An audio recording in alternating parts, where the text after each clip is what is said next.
Dyfishimi i çmimit të pesticideve dhe plerave kimike ka vënë në vështirësi të mëdha fermerët e varibobit në njësinë administrative Cakran. Në këtë periudhë të krahasitjes dhe plerimit të ullinjve, ata pohojnë se krahasuar me vitin e mëparshëm, dapi dhe urea nga 40.000 lekë të vjetër për kuintal ka arritur në mbi 70.000 lekë, duke bërë situatën të papërballueshme për fermerët. Ata pohojnë gjithashtu se për shkak të çmimeve tepër të larta të pesticideve dhe mungesës së fuqisë punëtore, shumë fermerë të varibobit i kanë braktisur tokat e mbjella me ullinj, duke i lënë pa vjel, pa pleruar dhe pa krahasitur. Jam një ndër fermerët që kam edhe unë kultivoj një sasi të madhe të rrezve të ullinit. Tani ne jemi mbas vjeljes, domethënë që është në janar, duke parë kohën, domethënë nëse ka ngrica ne nuk fillojmë krahasitje, po zakonisht fillojmë në muaj shkurt krahasitja. Edhe tani jemi në mes të krahasitjes. Krahasitja kërkon sepse e ka domosdoshmën sepse ai po smori ajrosjen nuk të jep prodhim. E dyta, problemi i madh si vjet ka qenë në lagështirë e tepërt, ka qenë dhe sprekatja i cili ne duhet ta bëjmë 2 deri 3 herë, pasi ulliri nga lagështira e tepërt ka krijuar nxirjen dhe verdhjen nga brenda, domethënë ka krijuar një myshk. Dhe është i domosdoshëm sepse ajo të ul prodhimin. Problem tjetër që kemi ne si fermer është sepse ne duhet t'i plerojmë dhe plerat janë shumë të shtrenjta. Dapi në krahasim me vjet është diçka më lart. Ka qenë po tani me ç'po thonë që po se ne një pjesë kemi bërë, po rritet akoma me rritjen e naftës, po rritet akoma më shumë. Urea për shkakun që neve do të bëhet plerimi i dytë, do të bëhet mba muaj në mezi i prillit e tutje. Ka vajtur nga 40, kemi në vjetin e 42, si vetë ka vajtur 70. Na bën vështirësi shumë të mëdha dhe kemi shumë familje të cilët kanë investuar goxha, por që po i lanë sepse nuk kanë mundësinë. Problemi tjetër që ne kemi është edhe fuqia punëtore, ne na ka ikur rinia. Ja unë jam moshatar, jam pensionist, bëre mund sot me ullirin, me krahasitje, me tëra, me vjelje. Jam këtu në emigrimi, kam mbjell 1000 rranj ullinj. Dhe këtu është shumë kostove lartë për të përballuar. Plerat janë shumë të shtrenjta. Jemi në fazën e krahasitjes, të bëjmë gurkal, disperkazin e bëjmë se ka shumë smundje, ka shumë insekte. Çmimet janë shumë të larta. Të plerojmë, të bëjmë. Fuqia punëtore na mungon. Jemi shumë në hall të madh, vajt nuk shitet, ulliri nuk shitet, kam 1 tonë gjysmë vaj pa shitur. Vajt është problemi i madh për të shitur. Çfarë do bëjmë, s'kemi çfarë bëjmë. Unë jam këtu në emigrimi, për të jetuar këtu në fshatin tonë. Të bëjmë fshatit jetojmë, s'kemi çfarë bëjmë. Jeni ndihmuar ndonjëherë nga shteti? Absolutisht asnjëherë.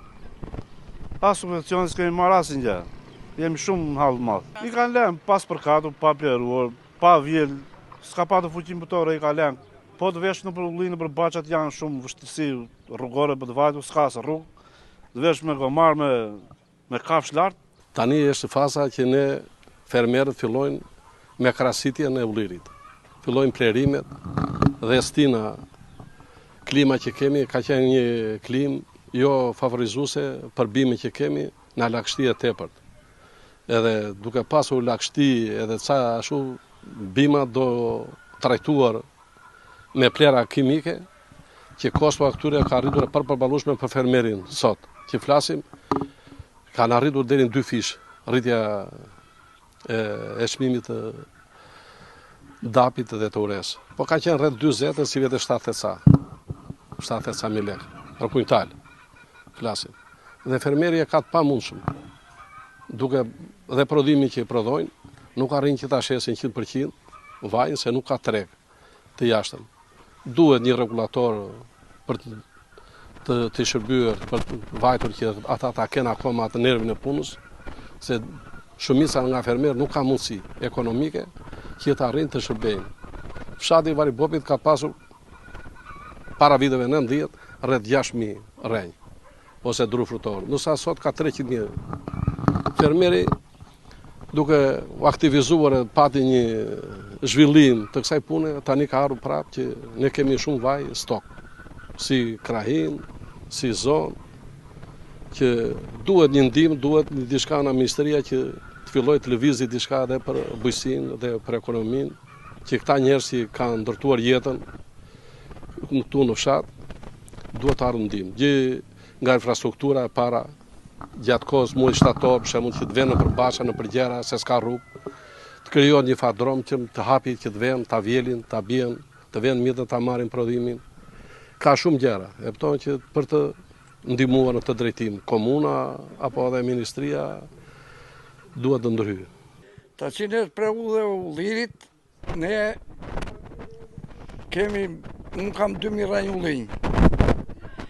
Shpenzimet, plerat i kemi 2 fishit të shtrenjta, mos temi që më tepër.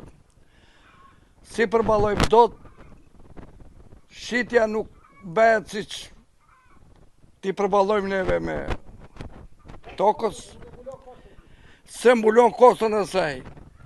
Kështu që neve dalim për të kthyer, jo të fitojmë. Fermerët e kësaj zone e kanë të bazuar ekonominë e tyre familjare te kultura e ullirit dhe dështimi me të i çon pashmangshmërisht drejt falimentimit. Ata apelojnë një zëri për ndihmë nga shteti, teksa theksojnë se nuk kanë përfituar asnjëherë subvencione.